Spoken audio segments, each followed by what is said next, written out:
Hi, I'm Blake, a member of the Village Church, and I'll be doing the Daily Bible for today. You can subscribe to the Daily Bible by going to thevillagenashville.com/daily Bible. So I'm not going to read the entire passage, but I'm going to give some highlights of some things that jumped out at me.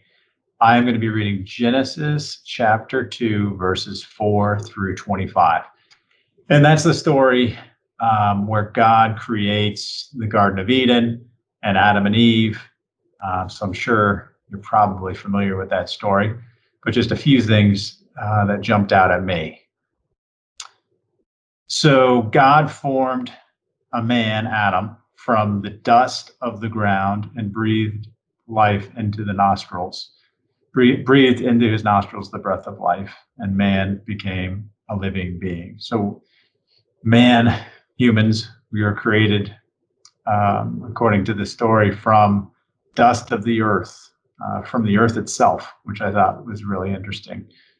That hadn't jumped out at me before.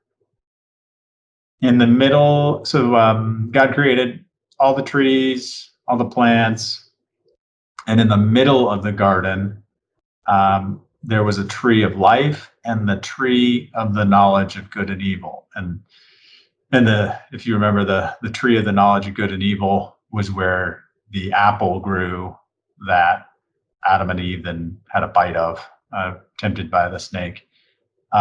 Getting ahead of myself, but I thought it was interesting that God put the tree of life and the tree of the knowledge of good and evil in the middle of the garden, not off to the side, but it's in the middle. I thought that was interesting too.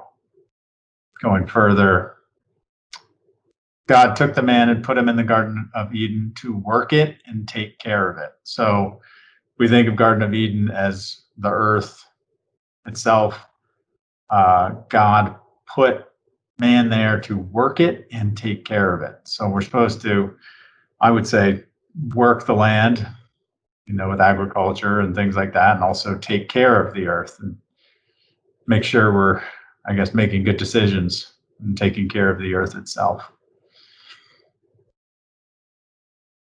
And then God gives them instructions. You're free to eat from any tree in the garden, but you must not eat from the tree of the knowledge of good and evil, for when you eat from it, you will certainly die.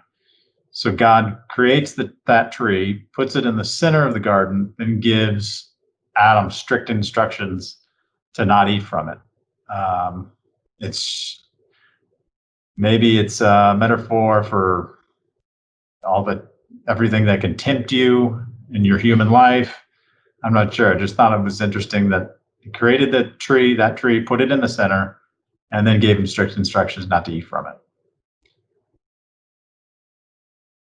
And then God said, it's not good for man to be alone.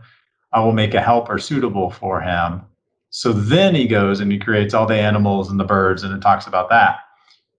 But there was no suitable helper out of those animals. So then he goes to create Eve. So first we look to the animals for a helper, but there isn't one. So then God takes Adam's ribs and creates Eve from it. And then we have Adam and Eve. I thought it was interesting that we first look to the animals for a helper for Adam. And then when there isn't one suitable enough, then Eve is created from Adam.